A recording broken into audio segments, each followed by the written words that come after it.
some what we were watching and like one trailer review before we leave out of here. So what do you say? Awesome. Yeah.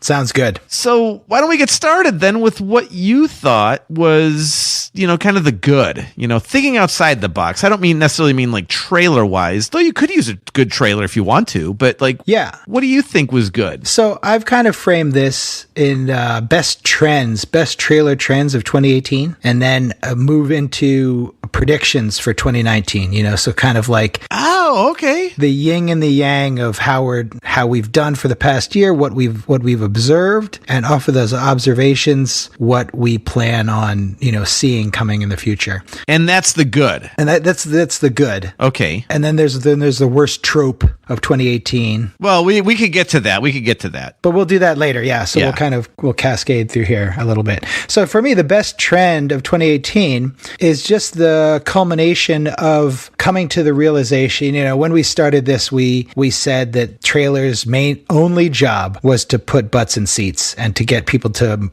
leave their house and depart with $20 a person to plop down for a ticket and sit in a movie theater. Mm-hmm.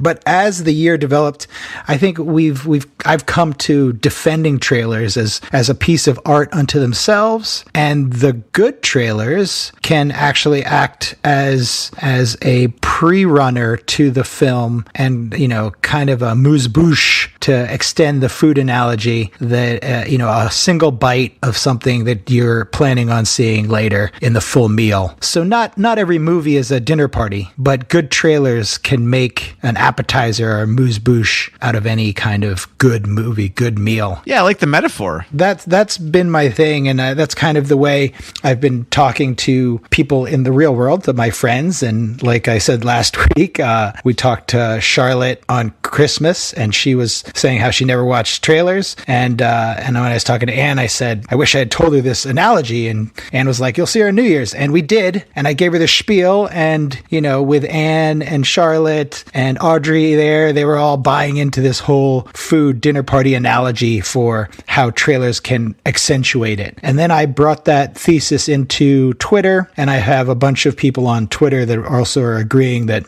they said up to 5 years ago, they've seen trailers that are much better, much more pieces of art than pieces of marketing.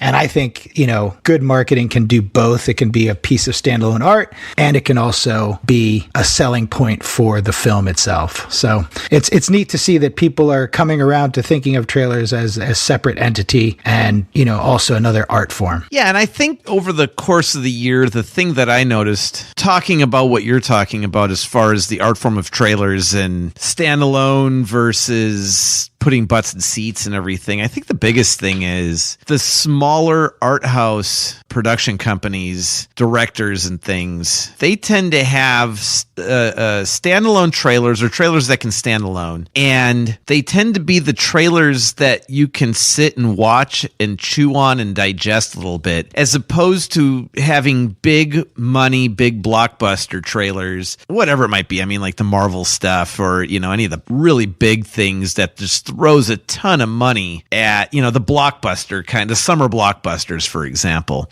And when you have the small ones just, they tend to tell a story. They tend to stick with you. They tend to have amazing cuts and edits and, all that kind of stuff, Yeah. So I would argue that the smaller and lower the budget, the more creative they have to get. So there's like there's creativity in restrictions, there's creativity in limits. Mm-hmm. And when your money is limited, you have to come up with the best way to put something together that's going to, get somebody to think about it, to chew on it. Right. Yeah. So very cool. I mean, I was thinking in a little bit different way than you. No, it's great. So you were looking at like the best trailer trends, worst trailer trends, which I kind of talk about a little bit later on, but I was thinking more in terms of like what was good and what was bad in terms of like what we're doing and where we are. Okay. And I think the coolest thing we did all year was like just being on other people's podcasts, being guests. Oh, yeah. I mean, we were on the Be Kind and Rewind podcast. Uh-huh. But I think like that was cool. But I think like what just blew me away personally was talking with Joe Cipriano and Jack Daniel.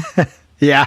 on Things I Found Online podcast, TIFO. That was fun. And everybody listening to this has heard these guys, you know, and right. when you start talking to them and it sounds like a Simpsons promo, you know, I mean, because like you just know their voices and everything, it's like amazing, you know? So to me, that was the coolest thing we did all year. And unfortunately, like I was so under the weather with the flu, but you know what, man, I just had to tough it out because I could not be like Ted going along.